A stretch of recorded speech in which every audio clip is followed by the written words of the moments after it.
All right, let's talk about the Washington Commanders, who, obviously losing a conference championship game sucks. You don't know how many opportunities you're going to get, but let's just be honest. This was the year before the year before the year for the Commanders. I mean, they weren't supposed to be competitive at all this season. At least that's how most people felt, certainly how I felt. I think we all thought, even if Daniels ends up being a hit, it's going to take a while. The fact that they ended up being the one of four teams here, it's pretty remarkable. They have a quarterback under a rookie deal, so they have a good amount of cap space to work with. What are they going to do with it? First things first, the cap space, $87 million is what they're currently at. So they have money to spend in this situation. Again, where do you want to go with it? What's the decision can be discussed. But the good news is, you have ways you can work. A lot of these conference championship game losses, it's okay, can the team, keep everybody here? Can you keep things going?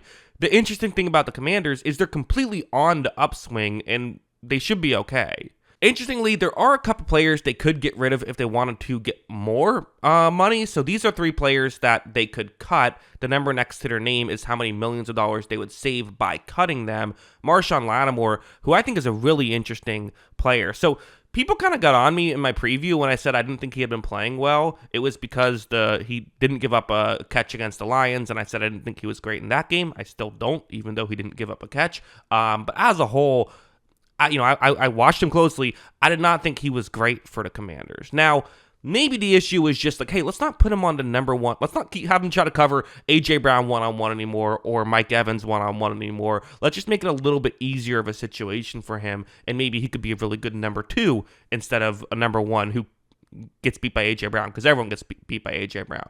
They could just say, you know what? Hey, $18 million, let's just get rid of him. There are some good free agent corners available, so maybe we go after one of those. That's an option as well. Andrew Wiley and Austin Eckler, not saving a ton of money for what they do. Wiley, starting tackle, Eckler, a backup running back. Just saying those are options. Not saying I would do it. Personally, I think I probably keep all three of these unless there's a really good free agent and you need to cut one of them to get that free agent. I think I'd probably keep all three of these, but just saying there are avenues to even clear up even more space. And that's good because you look at this list next to me, these are the upcoming free agents. No superstar on this list. I mean, Bobby Wagner will be in the Hall of Fame, but at this point in his career, I don't know if we call him a superstar, but just a lot of players. And in fact, they have 29 total free agents who got snaps in the NFL this season for the Commanders that are now upcoming free agents. You see down the list, those are the key players, and the number next to them is my projection of how much I'm expecting them to get in free agency. Bobby Wagner, you hope he plays another year. You hope he's cool with playing with Dan Quinn. You get him for another $5 million deal. What's interesting is they do have a couple of, Zach Ertz, who's towards the bottom of the list, a couple of veteran guys. They actually signed a decent number of 1-year deals, which I remember when they signed the Bobby Wagner deal, everyone was kind of what's going on there? Why are they going after a veteran player when they're trying to rebuild, and why is Wagner going to play there? Okay, now we see why. Turns out they're pretty good. But that's something you have to look at. It's Dante Fowler Jr., Dimey Brown, Noah Brown, Jamison Crowder, who again, okay, they can deal without Jamison Crowder, but you got to replace him with somebody, right? You still have to have that roster spot filled. Marcus Mariota is an interesting decision. He's projected for $6 million. That's just because that's what he got last time. And honestly, that might go up. I could actually see a team, the Raiders say, you know what, we don't love the quarterback options. We're not going to be able to draft a guy. Let's just try to sign Marcus Mariota because he played well with the Commanders. That's an option. So again, maybe you let him walk and get a different backup quarterback. But Daniels kind of takes a lot of hits. Do you want to make sure you have a guy who, if Daniels is banged up for a game, like what we saw earlier this season, Daniels did miss most of a game. Mariota came in and played well in that game, right? That's something you have to look at. It's just an interesting decision. I don't know what you do there, but do you want that insurance, or do you just say, kind of the old Peyton Manning story of there was someone who asked a coach for the Colts, hey, how come you don't take more reps with the backups there? How come Peyton Manning is the only guy who gets first team reps? And they said, I'll clean up the language so I don't get demonetized on YouTube, but they essentially said, if 18 goes down, then we're effed because they need Peyton Manning there. If they don't have him, they're screwed anyway. Maybe the Commanders go with a similar strategy, but I don't know. Again, backup quarterbacks aren't going to win you a Super Bowl unless you're the Eagles, but they might, might win you a couple games that you need. Also, punter Tressway on the board there. You can't let Tressway walk, right? You gotta make sure you keep him. As for the draft capital they have, so they actually have a little bit more draft capital in terms of picks, although they don't have a fourth round pick. So they have their first, second, and third round pick. I believe it's actually not their first, second, and third. I'm trying to remember exactly how it works, but that's a good thing for them because they're picking very much towards the end of those picks. That's the issue of how good the season went. No more premium draft picks. They'll take it, but still.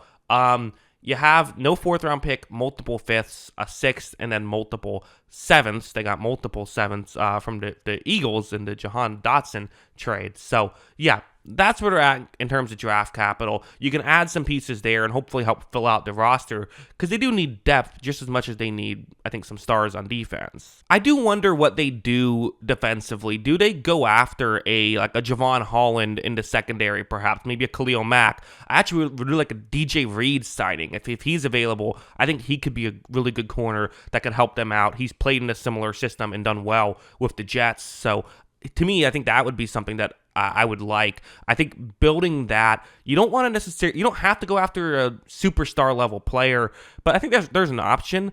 I also don't think it'd be crazy to, Kyle on the podcast brought up hey, maybe get Tyreek Hill with those, deep shots. I don't think it'd be crazy to add a receiver, whether that's T. Higgins or Chris Godwin. And of course, what has to be mentioned with all this is who knows if these players are actually going to become available. I don't know. But do you maybe do something like that? You could just say, you know what? Our offense is fine. Let's just kind of keep those pieces together and just pump $100 million and some draft picks into trying to make this a really good defense as well. Because if this team had a defense this year, they might be playing in 2 weeks from now. So that's currently where they're at. Yeah, I think that the good news is it's a good secondary free agent market. And they could use an edge rusher as well. That's why I don't hate the Khalil Mack thing of he's still a good player at this point in his career. He might get some money because let's just be honest, that's edge rushers. If they're playing well, they get money. But I think that's interesting as well. So there's, again, ways you can go about this. Although personally, my favorite thing to do, favorite thing I see teams do, is you don't necessarily have to go after the key free agents. You can sometimes just say, you know what, let's build depth here. I kind of Lions did it, where unfortunately all the Lions players got injured, but I like how they did it, where they were we're just going to add a bunch of different pieces instead of trying to go out and get one huge name. You can maybe get a somewhat big name here and there. Again, maybe you get Khalil Mack and then you try to just build a bunch of pieces around him. Or get a Khalil Mack and a DJ Reed and then try to get a bunch of pieces around them. That's possible. They could even do that, and they have draft picks as well. So the future looks bright for Washington. Again, you get the star quarterback. Now, 3 years of a rookie deal. That's the first window. There'll be a second window of how do you win once you pay him. But as of right now, and there is the 5th-year option, but that's kind of you usually get around a decent amount. It's almost like a franchise tag at this point, the 5th-year option for quarterbacks. So, and he's been a Pro Bowler, which means that goes up. Yes, it's tied into Pro Bowls. I know, it's weird, but that's how that works. So that's the good news. You got 3 years of a Super Bowl contending team, and I got to say, I'd almost be surprised at this point if they don't make a Super Bowl in Jaden Daniels' rookie year with how good of a spot they're in. So those are my opinions. What are yours? Let me know in the comments below. Always love hearing from you. And of course, as always, thanks for watching.